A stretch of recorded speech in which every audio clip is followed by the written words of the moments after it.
Welcome to episode 122 of the Inside Bite. I'm your host, Tim Schaefer. I'm here with my co-host, Rudy. How you doing this week? Hey, Tim. Good. Living the dream, man. Yeah, I got the Alan Wake 2 hype caught up to me, so I've been trying to catch up on, let's say, the Alan Wake extended universe. So I'm pretty excited about that. But yeah, man. Before I started, I want to say last episode I was like, American Nightmare is important, but I don't know how much, and I was a little iffy on it. Anyway, Sure. No, there is a lot because American Nightmare has to do with this character Scratch, and There's a lot of Scratch that's currently going on where I'm at now in the Wake 2. Gotcha. And it definitely helped that I played American Nightmare. All right, so from talking to you and just doing my own research, you tell me if this sounds right. So obviously playing Alan Wake is important, right? It's the first game. Yeah. So I'm playing through that right now, and I'll give my thoughts on that in a minute. After this, I'm going to play American Nightmare, which, sorry. Let me backtrack. I'm going to play the 2 episodes that come with the Alan Wake remaster, right? I'm still convinced those aren't that important. Yeah, if but you need to skip something, you can, but since they're so short, you might as well. Okay. Yeah, I figure since I'm already in the mode of playing the game, I'll squeeze those in at the end, right? Okay, fine.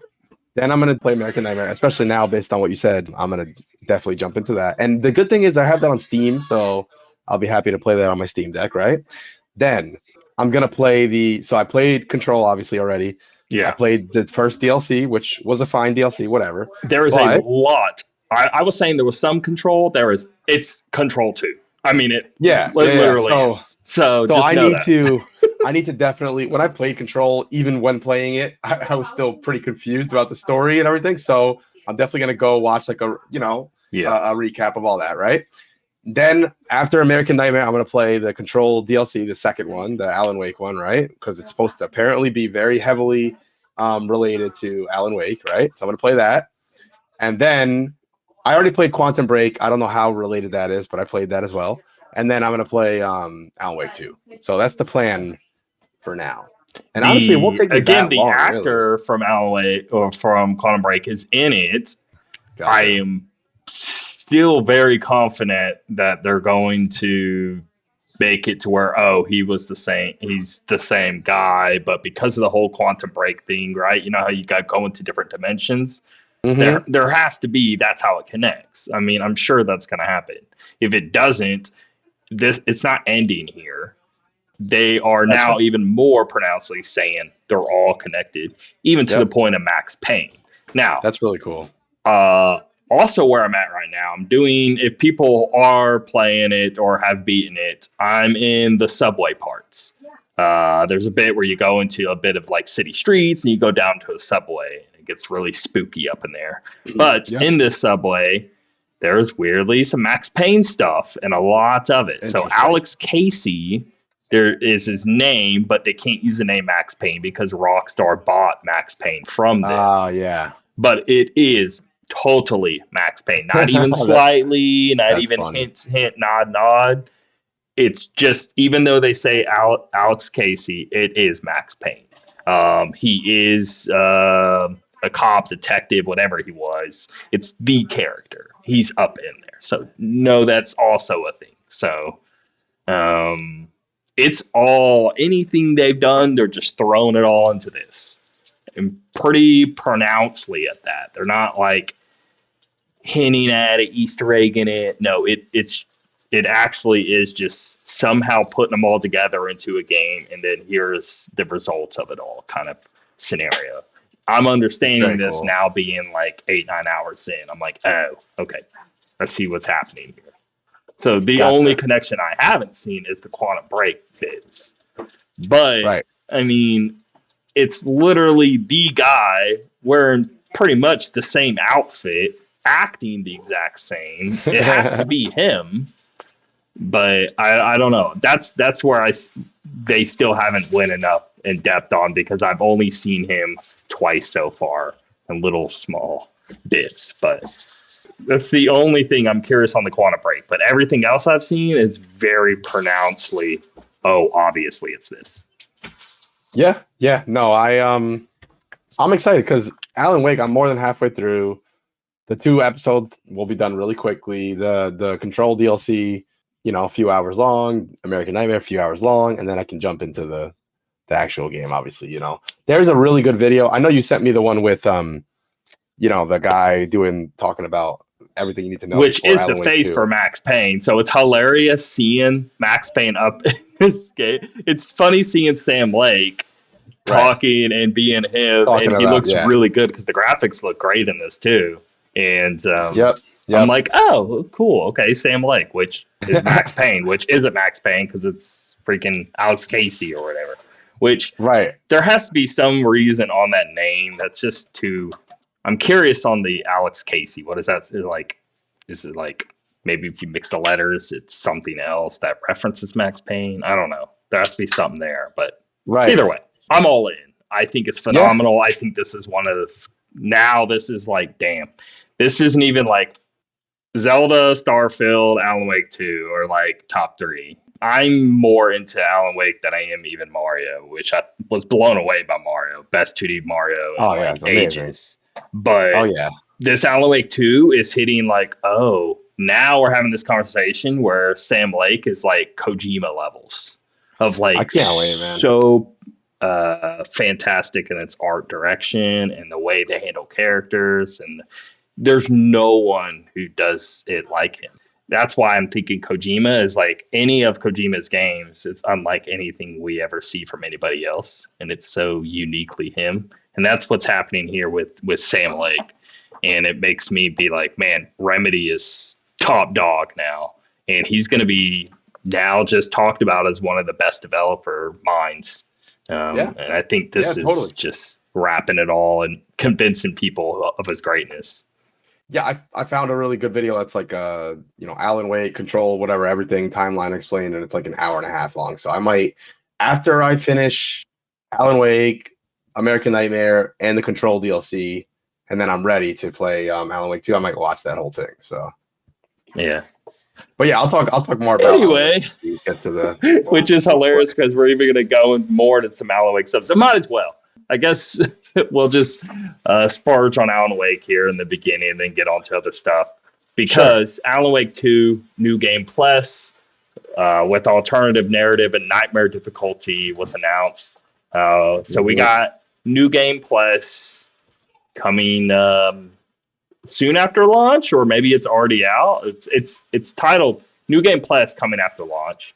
Retain all unlocked weapons and upgrades, new nightmare difficulty level, new alternative narrative, including new manuscript pages and new video content, which that's more major than what you would think. And then the exact release timing of this New Game Plus is to be announced. Okay, so we don't know of its announcement yet. Right.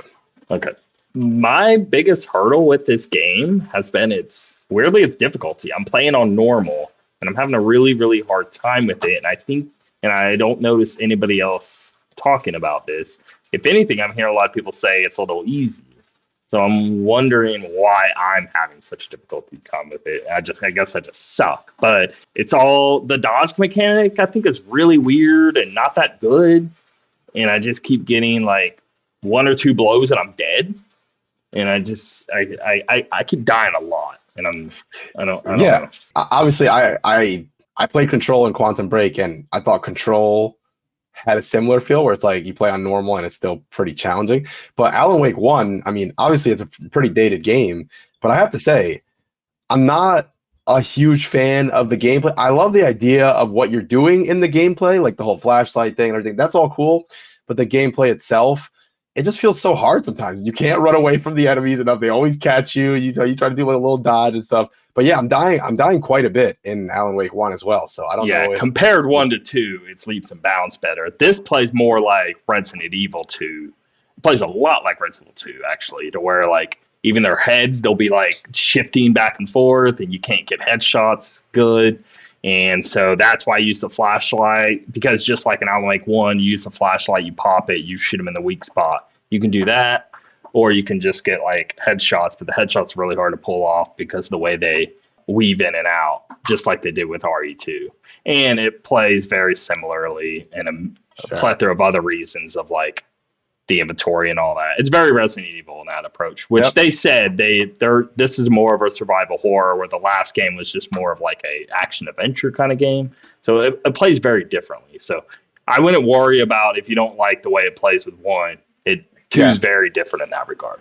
Yeah. All right, cool. I'm trying my best to avoid any spoilers or anything, like what sorts of things are being referenced in Alan Wake 2 and everything, and I'm just so all of it, literally so all of it. So if anything, if you get a notepad and just write down everything that's happening as you see and try to remember, because it's more than I ever imagined. I'm having to pay way too much close attention to anything and everything, and it feels like one of these games I'm gonna have to run it back like multiple times to fully understand. Yeah, I'm glad I'm playing them in such close proximity to each other, so that'll be cool.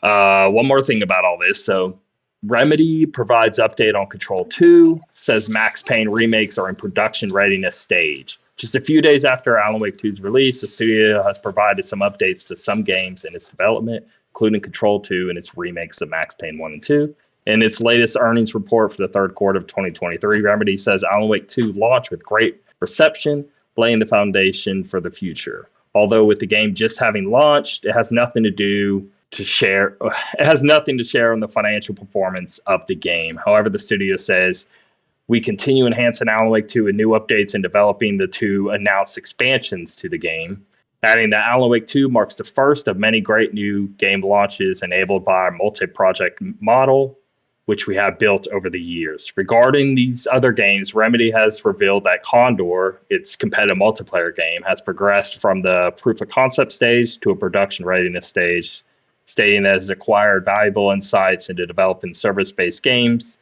and are now in a better position to create a game players can engage with for years. Codenamed Vanguard, Remedy's multiplayer game, it's making in partnership with Tencent, is set to hit the proof of concept stage by the end of the year. And in April of last year, the studio revealed that it was remaking Max Payne 1 and 2 after striking a deal with Rockstar Games, which hold the rights to the series. Now, a year and a half after announcing, Remedy says Max Payne 1 and 2 remake has progressed into production readiness stage. We have gained clarity on the style and scope of the game, and we have an exceptionally well-organized team working on it. With these accomplishments, we're excited about the project and its future success. And finally, Remedy's earnings report state that Control 2 continues to be in the proof of concept stage.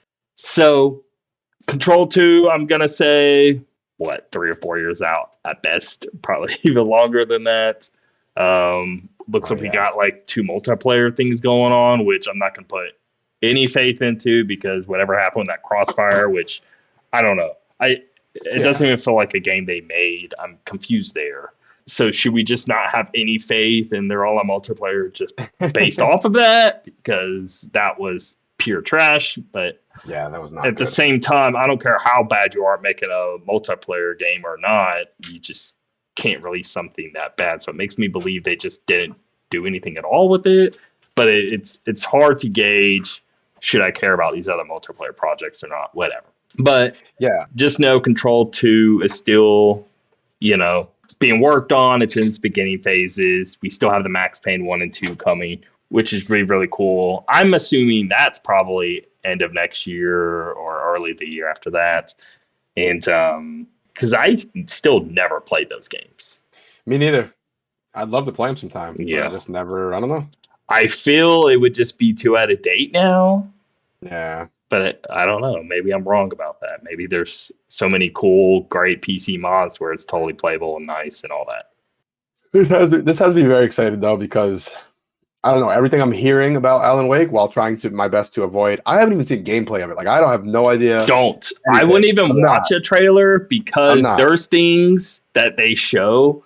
Even seeing a minute of it would ruin things for you, because I'm glad I haven't. Let me think of how to put this. The start menu is not a start menu, and it's a whole elaborate ordeal going on that I think is just super cool, and it's worth seeing on your own there. So I can't wait, man. I know so little about it. All I've seen is the cover of the game itself, which I think looks really interesting. But again, I don't know what's going on. I don't know what's happening. Cool. Nothing. Okay. So yeah, I'm definitely excited about that. So Okay. Can't wait to get there, man. I'm trying my best to get there as quick as I can. They released. I'm not going to go over here. I thought I was, but we've talked so much on Alan Wake 2 already. But recent patches just hit on PlayStation, Xbox Series X and S, and PC, fixing over 200 individual fixes and bugs to the game, which I did apply, and it totally helped me out a lot. I was having a lot of audio desync issues of like when a cutscene would start, the audio wouldn't start along with it, and it was kept making the cutscenes just really weird and awkward. You remember that when Jedi Survivor came out? Yes. And what's that skill up review to where like you're talking like half the cutscene with no audio, then it all cuts in and you watch the later half of the cutscene, but what they're saying isn't even what's happening on screen. But that's all gone with this latest update, so that's cool. That's awesome. I'm glad they're fixing it up. I'm gonna get it on the. Well, obviously, the only choice I have is the Epic Game Store, so I'm gonna have to get it there. It sucks because I really wanted to play the original Alan Wake on Steam, or excuse me, they're remastered on Steam, but it's not on Steam at all. So I was like, damn, that sucks. So I wanted to play it on my Steam deck. I thought yeah. Yeah, I tried to. Did they remove it? Let me hold on. I don't know. I don't know if it was ever on. If it was ever on Steam, the remaster. Oh, yeah, just the original game. But I think the remastered on PC is kind of pointless. I think like on console it'd be worth it because you're kind of stuck with what you get. On PC, your hardware does a lot of the heavy lifting there. Yeah, I don't think you need the remaster when it comes to PC. I think you would need it on console. Honestly, it was only I got it for like $6, something crazy like that. I was like, why not? Yeah. You know, it was on sale for $10, and then I found it on like one of the websites like CD Keys for like $6. I was like, okay, well, might as well. All right, well, that's everything I like to. I think, man, this is going to be an insane. I'm now just interested Game Awards because they always have 6 games every year since they started. I want to say the first year was like 2014. Can you reduce it down to 6 games? If you were to come up with 6 games, I'm guessing, Super Mario Wonder, Alan Wake 2 has to be a part of that conversation now. Starfield, Zelda, that's 4. What do you think about like Resident Evil 4, Dead Space? You think that's going in there? Especially with Alan Wake 2 also being survival horror, and I think just weirdly somehow better than those games, even though I love Dead Space, for example, but no, this is Alan Wake is just, I don't know, it's too special. And I can't imagine 2 or 3 horror games up in the mix of it all. So I'm trying to think. The 6 seem impossible to reduce down to 6 because it seems to be like 10 that are just like gigantic bangers that I don't know. RE4 maybe? That's what I'm saying. Like, I think it would. Okay. I mean, stuff. I don't know. I mean the ones that for sure. I haven't even played Alan Wake 2, but based off what everyone's saying, that's up there for Game of the Year for sure, right? Zelda, obviously. I saw a lot of people Baldur's Gate 3, right? Oh, that's gonna have to be Baldur's Gate 3. That's the one I was forgetting. That's gonna have to be there. I would say Super Mario Wonder. I see a lot of people not. That's the thing is like, oh, it's Mario, and just totally throwing shade at it. Yeah, that's so unfair because the game really does so much. Right? But obviously, Zelda, Baldur's Gate. Oh, what about Final Fantasy 16? You think that's going to be thrown into the mix? I'd be surprised if it is, but I could be wrong about. What about Armored Core? Armored Core, as good as I think that game is, I just don't. I don't see enough people. Attention. Yeah. What about Hogwarts Legacy? I think that will be up in it. Right? I don't know why. I have a feeling that it's not going to be as much in Game of the Year talks. I could be wrong though. Star Wars Jedi Survivor. Again, I don't think. And remember, this isn't me not saying that these games don't deserve it. But we're just trying to really. I'm trying to just pick those 6 that they would showcase at the Game Awards. Forget me and your taste. Just think of what the actual award show would hold, and that's I see a lot of that not being. Maybe Diablo 4. That's a possible one. I see a lot, like millions of people really pushing for that. Same with Hogwarts. But anyway, all right. Yep, it's a possibility. It'll be interesting to see how it all shakes out by then. All right. Finally escaping this topic here. You can get into this next one here with good old Fortnite. All right, Fortnite Chapter 4 Season OG brings the nostalgia with throwback Tilted Towers trailer. Fortnite, is it going to last forever? Fortnite Chapter 4 Season 4 has been one of the best seasons for Epic Games Battle Royale, bringing vampires, heist, and more to the game. But it ends this week with Epic bringing players back to Chapter 1 map for the next season. Thanks to a new trailer released today, we know this throwback season is called Season OG, part of Chapter 4, and it will be bringing with it a heavy dose of nostalgia. That's showcased best in today's trailer, which highlights the throwback drop spot of Tilted Towers while Juice WRLD's Lucid Dreams plays. You can check it out in the Fortnite Chapter 4 Season OG. Return to Tilted Towers gameplay trailer for yourself. This chapter's 5th chapter goes live tomorrow, November 3rd. Well, if you're still playing Fortnite, I'm sure that's exciting. I mean, go back to the original map. Yeah, I never know what to say about Fortnite? This because I'm not playing it, but there's clearly people that would care. So yeah, that's definitely true. You can take this next one if you want. Yeah, sure. Lies of P sequel confirmed. DLC teased with 2 new images. I gotta play this game sometime. After a September patch included various changes to make the Souls-like action RPG easier, they confirm and tease DLC for the game with 2 new images. Choi began the video thanking players for helping the game sell 1 million copies in less than 2 months. He then sneakily drops a line confirming the Pinocchio-inspired Souls-like is getting a sequel. Our highest priority is developing the DLC and working on the sequel. The dev team is putting in significant effort, brainstorming and exploring different aspects of the projects. That's all Choi shares about the sequel, but it's nice to hear the team is working on one. And if you've beaten Lies of P and watched its post-credit scene, you can likely guess where it's headed. That is, unless it's planned for DLC. And speaking of DLC, Choi also shared 2 new images from Lies of P's in-development DLC. The first appears to be some kind of laboratory, perhaps a place where people in Krat experimented on humans to create the monsters seen in the latter half of Lies of P. The second image is vastly different, showing Pinocchio on the ship on the water. It's very piratey, and some in-image clues suggest that perhaps this DLC will be taking us to Neverland to help or fight Captain Hook. It totally looks like, I think at least, when they're on the boat and then they get swallowed by the whale, that's what it looks like to me. Yep. Anyway, it's kind of interesting. Gives me like a Kingdom Hearts vibe, like these real life characters. But it's like Dark Souls. Yeah. Even after launch, our commitment remains unwavering in providing players with a compelling and unforgettable story. To do so, we are fully dedicating ourselves to the development of the DLC. I love seeing players speculating and discussing various aspects as they wait for the DLC. Every time we encounter remarkably inventive and creative hypotheses, my heart is pounding and I feel warmth. The anticipation is truly exhilarating. Elsewhere in the director's letter, Choi shared some details about upcoming patch coming to Lies of P that should make the game more approachable. The team will tweak the performance of the blade and handle combinations available in the game. The studio will make the shovel puppet at Venigni works easier to defeat. Rising dodge will be a default skill, and Palendia will set more additional quartz in his first stage of the shop to help you upgrade the P organ quicker. This sounds like so foreign to me right now. And Ali Doro mask and costume will be added to the game and free for all players. Extra cosmetic facial slot will be added. New wearables, including the Alchemist's hat and additional classes. The team is preparing the release of the game's soundtrack, which will encompass almost every song and include more than 60 tracks. Choi says the team is still discussing patch release plans, but that it's aiming for this month. And that's everything we learned in Lies of P's director's letter. I mean, I think that's great that the game is so recent and they're supporting it so heavily already. That's awesome. So I'm sure people who are playing are happy about that. Now, this game, I mean, in my opinion, this game is more exciting to me than even the Dead Space and the RE4 remake. This is in my personal, if I had to make like a top 5 of what I played, I can already tell it's incredibly good. And I'm really, really, really itching to just play more and complete it. A lot of people talk very highly of it.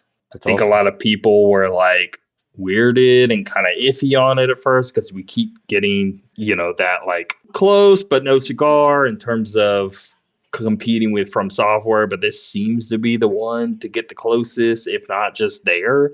And maybe this can be one of those games. Sure. Yeah. Sure. I think so. I think it looks great. I definitely need to play this game eventually.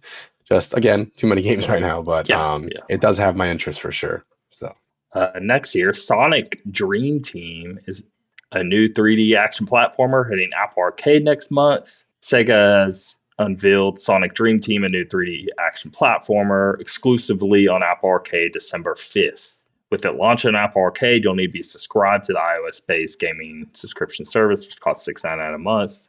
Dr. Eggman has discovered the Reverie, a special ancient device that can manifest dreams in the real world, and it's up to Sonic the Hedgehog and friends to stop him from doing so.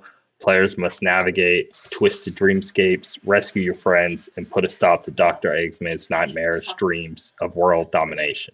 Sonic Dream Team features 6 playable characters, and Sonic, Tails, Knuckles, Amy Rose, Cream, and Rogue. And Sega says each player brings their own flair and personality alongside 3 movement types that provide unique exploration opportunities while navigating the dream world. It also features 4 boss battles, never foreseen worlds spread across 4 unique dream worlds with mind-bending environments that include wall running, gravity changes, and more.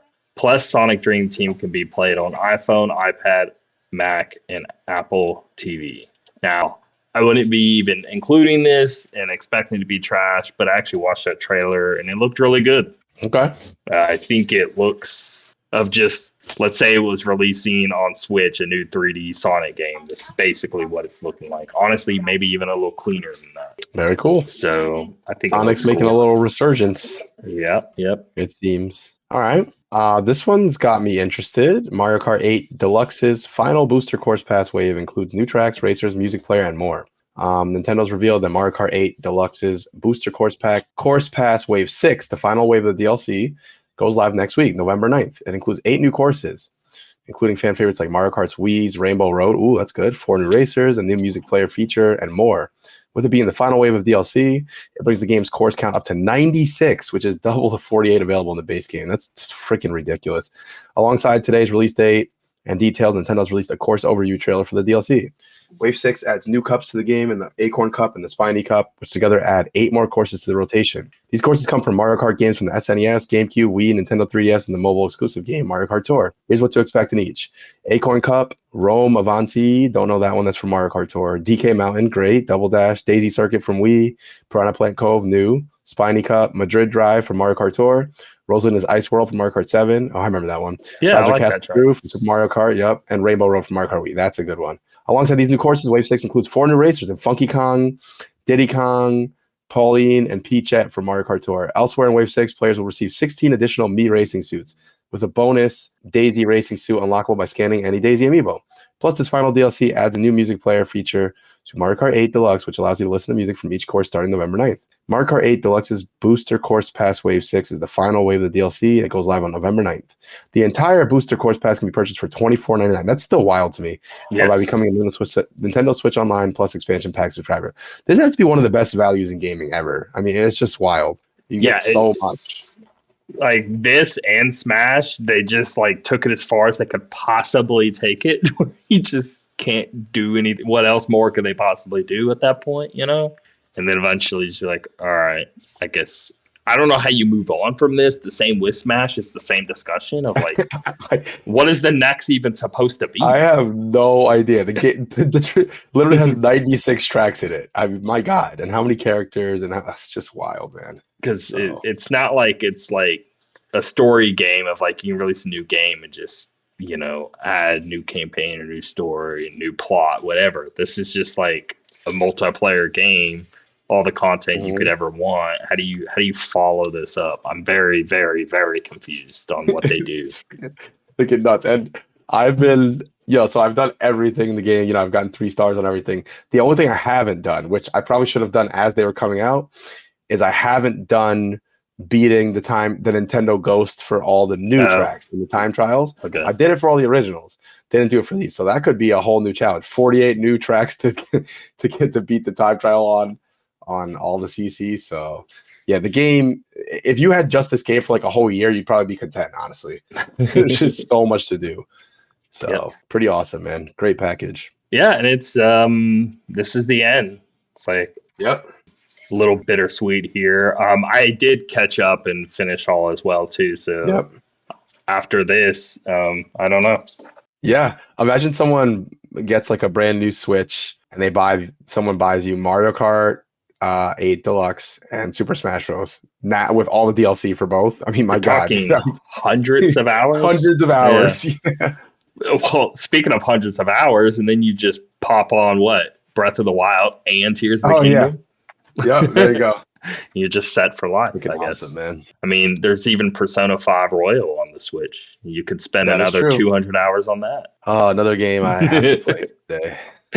All right, next year, HBO's The Last of Us Season 2, set to premiere in 2025. Now, thanks to a new Deadline report, we know it will start shooting next year and premiere sometime in 2025. Deadline learned this at a New York news event where HBO boss Casey Bloys reportedly told press that season 2 will be heading into production early next year, aiming for a 2025 release. Unfortunately, that's all Bloys said about the season. But as noted by Deadline, series co-creator and executive producer Craig Mazin revealed earlier this summer, pre-strike, that the team was already able to get some work done, adding that the first episode was already written. We got pretty far, actually. We were doing great. The Last of Us game co-creator Neil Druckmann and I have been sitting and talking with The Last of Us 2's co-writer Haley Gross.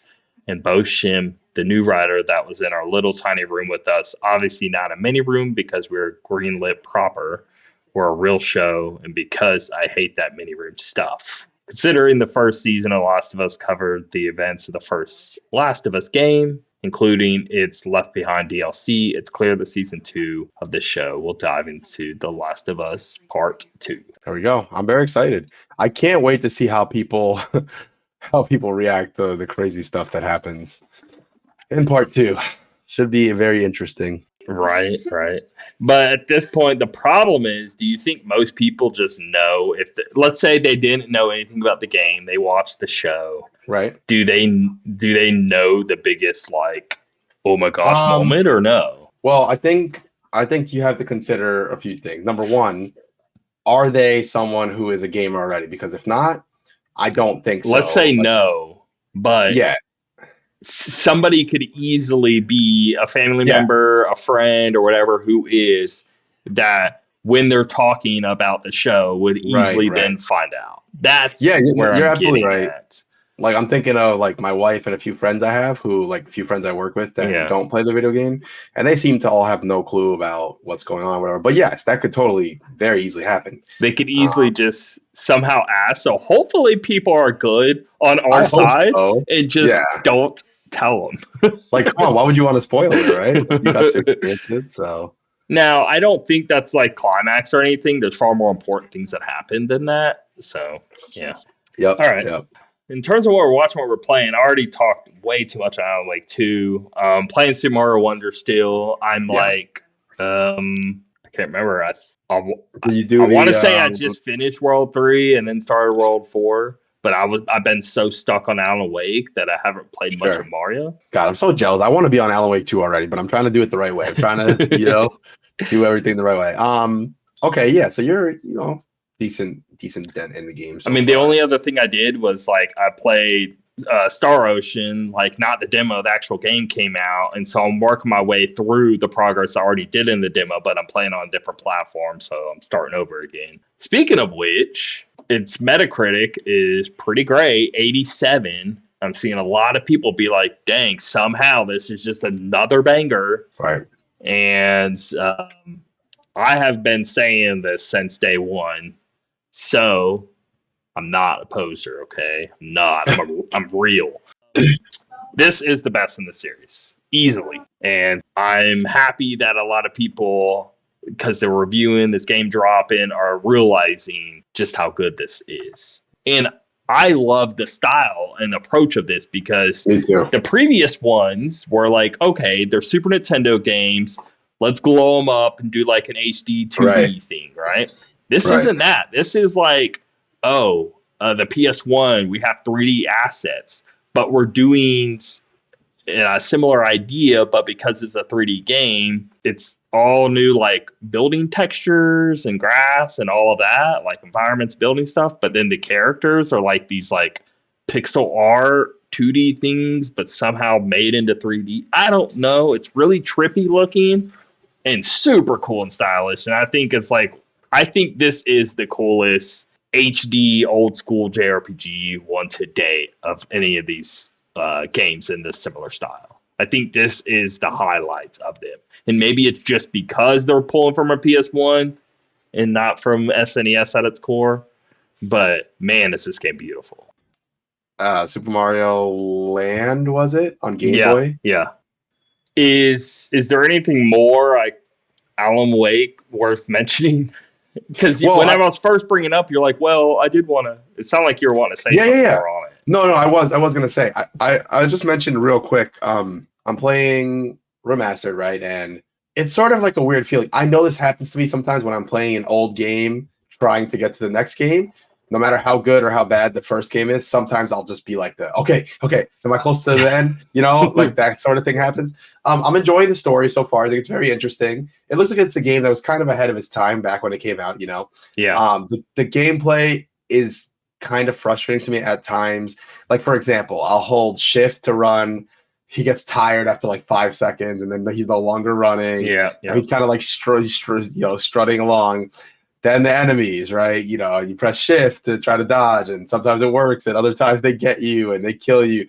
I don't know. It's just kind of the dodge is still weird and two as it is one. Two, so okay. do know that the dodge is still just like not there. Right. It controls and feels very differently, but the one thing I complain on both is the dodge. The dodge is pretty crap. I'm sure whatever. It's not a game breaker. But on the other hand, I do love some of the other, like the whole idea of, you know, the light shining on the enemies and it breaks their little shield or whatever, or you hold it towards them and it breaks it faster. Like, I think that's all really cool. It just does the whole thing of like, oh my God, I got to get away from this enemy. The panic thing, but it does it to like an annoying point. Like sometimes I'm like in the woods, I'll kill a few enemies and be like, okay. And then there's 3 more. I'm like, oh my God, like this is just frustrating me sometimes. Yeah. Where you literally just start running past them. I did the same thing. I know. Like one to where like, dude, I don't even want to fight anymore. I'm just going to run past them. Yeah, and I don't know, man. I have my complaints about it for sure, but I am intrigued by the story. I am really liking that. It doesn't seem like that long of a game. I'm about to be done with chapter 3, I want to say, and I think there's 6 chapters. Yeah, and in one, there's bits to where it just goes on a bit too long before the next thing happens. Right. And 2, I say it's the opposite problem. Much is happening so rapidly. Yeah. I'm like, oh my God, I can't pay attention and keep track of it all because it's so much flying at me. Dude, I'm so excited, man. It's a very opposite problem. Cannot wait to get there. I'm actually really excited to, after I beat Alan Wake and American Nightmare, I'm actually really excited to play Control again because now I have my way stronger computer and graphics card and everything, so I can really turn everything up in Control. So I'm pumped for that too, you know, so. Yeah, I'm seeing AWE things all throughout Alan Wake 2, which is pulling from the Control, and I'm like, oh, okay. I love that. One last thing I just thought of is, so in Alan Wake 1, you know, there's a whole thing of like, okay, what he's writing is coming true with what's happening around him and all of that. It plays with that whole thing. Oh, yes. Well, in Alan Wake 2, it's like a gameplay mechanic that you use quite a bit. And it's super cool because it's like my favorite thing about the game. You can manipulate your environment in so many ways because of you being able to change the world state. And even Control, you know, played with that, but it goes way further in this than any of those previous ideas in Alan Wake and in Control. Okay, very cool. Again, I don't know if I've been this excited to play a game that I know nothing about. You know, in Control, where you're like walking into a room and you need to change the room state so you're able to go into a different part. That's what Alan Wake 2 does, but does it far more and far better. So, all right, just tell me this: in Alan Wake 2, is the running better? Can I run for a longer period of time? You can just stay. You can just stay running. You don't have to. God. Yeah.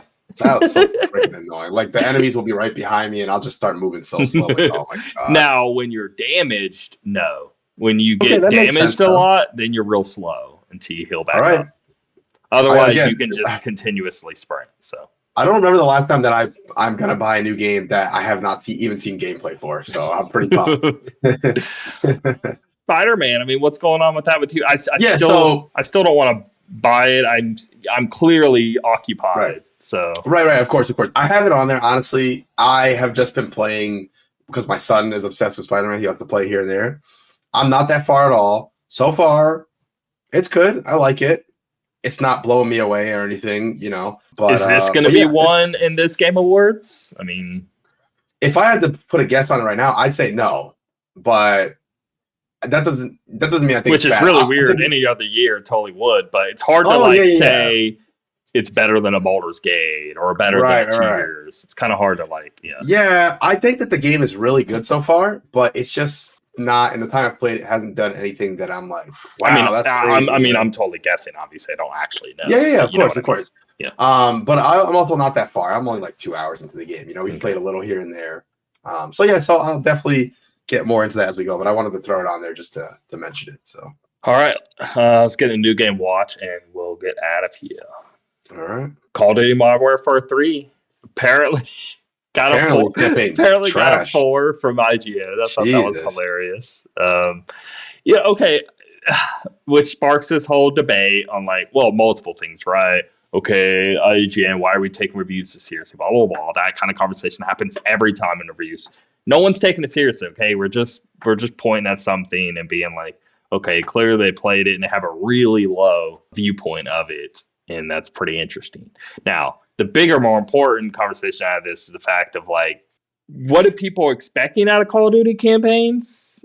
At this point, when people get a Call of Duty, they're going online, they're playing multiplayer. They even had to skip it a year or two back, and it's do they just forego the whole campaign idea and just start making multiplayer games and don't even worry about the campaign? The thing is, the last one I played was just Modern Warfare. I don't know if that was 2019 or 2020. I don't know what year that was. It was 2019, I want to say. 2019, okay. Yeah. And I thought that was genuinely a really good campaign. I really enjoyed playing it. It felt like a standalone series, some actual game that you buy for single player. But I haven't played any of the others in a while, not anything recent. So I have no clue, I know that there's people who play every single one campaign and people who never touch it, so I don't know. Yeah, I don't know or care. I just 4 though, dang, that must be Oh, also, what I was gonna say is, when it's something that low, does that mean it's broken or just actually that bad? Should you be giving a score that low to a game, even if it's okay? Even if there's no big bugs or big actual problems with it. Let me see what the review just get a gist here. I was looking at the gist of it, and it looks to just be it's just that bad in execution. Not that there's anything technically wrong with it. Wow. Let's see. The verdict is just a little paragraph. I'll read this. Modern Warfare 3's campaign commits the biggest sin possible for a globe-trotting action thriller. It's boring. What had the promise to be an intriguingly spun web of mystery instead ends up being a dusty cobweb you'll find at the back of your shed, clinging onto 15-year-old garden toys you once had fun with. It's a pale imitation of the past, made up of underbaked story moments that clash with attempts to introduce new open combat missions designed to encourage player freedom that instead fell flat on their face. Ouch. Yes, the gameplay is still great and the graphics and sound design are top tier, but I couldn't help but feel like I was playing a shinier, less subtle version of something I've played too many times before. But like you said, what do you expect? I don't think you can give a 4. That's my problem is unless something's actually wrong, if it's boring, I don't think you can throw something that low. I agree with you. That's a little I can understand a 5 or 6 and you just found it boring. More even a 6, but 4 implies, I think, serious issues. I mean, there's other on Metacritic, for example. There's other websites that gave it a high score. So I don't know. Yeah. Let me see if there's any big name websites here. Destructoid gave it a 95. Wow. See, what is the range there? 95 to 4. It says it treads familiar ground and focuses on tweaking rather than reinventing, and that's just fine. No major revelations or surprises. Gorgeously produced package. Now, are they speaking about the game in general? See, that's the thing is they were reviewing strictly the single player campaign. That's a good point. So, you know what? That's a good point. I don't know if these are campaign or see, because IGN gave the multiplayer 90. Okay, see. Even still, I can't agree with a 4 unless something's actually fundamentally broken. Me neither. Yeah, me neither. Anyway, all right. Hogwarts Legacy is now on Switch as of November 14th. All right. Invincible presents Adam Eve, November 14th on PC. What is? I mean, is that a game? That is Invincible. What? Which totally forgot to mention. I watched the first episode. Did you? Oh, I started it, but I was so tired that I passed out. I gotta finish it. dude. Yeah, I gotta finish. It's as good as I ever hoped. I read all the comics. 10 out of 10. So freaking good. Phenomenal. Yes. So good. Forgot to mention that. So good. Yes. South Park also had its special episode that was about an hour long, called the Pandaverse, and it's basically just making fun of companies pandering, and also the layer of everything's multiverse. And Gotcha. I thought it was really, really funny and well made. This game, by the way, I don't know. It looks like shoot. Yeah, it looks like still images, like comic booky. I don't know. It looks like something they're just putting out to go with the show. That's the vibe I get. Hold on. Oh, okay. It's a visual novel. Okay. Yeah. Yeah. It's nothing I'm going to care about, but yeah, I don't know. Okay. Turok 3, Shadow of Oblivion Remaster, PlayStation 5, Xbox Series. Well, all platforms, November 14th, even Switch there. Teardown, PlayStation 5, Xbox Series X and S, November 15th. The Last Faith, all platforms, November 15th. Assassin's Creed Nexus VR on Quest, November 16th. Flashback 2. Isn't Flashback that game that's another world and other regions? That's that classic, like, it kind of plays like old school Prince of Persia, but it's like, yeah, it's exactly what I'm thinking of. I just don't know how to describe it. Anyway, old school PC platformer kind of thing. And I guess Flashback 2 is a thing. That's pretty neat. Okay, anyway. And that is out November 16th, all platforms. And that'll do her. Sweet. All right. Well, go watch Invincible. Yes, I need to watch that. I'm probably going to play a little Alan Wake first, though.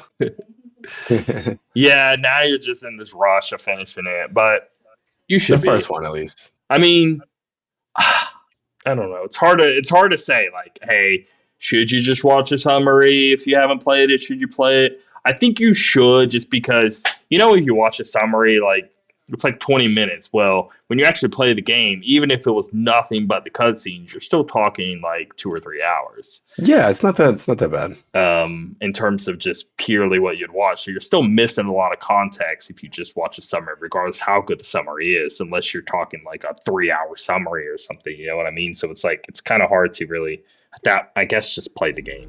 Mm-hmm. Yep. All right. Well, till next week. See you guys. All right. See ya.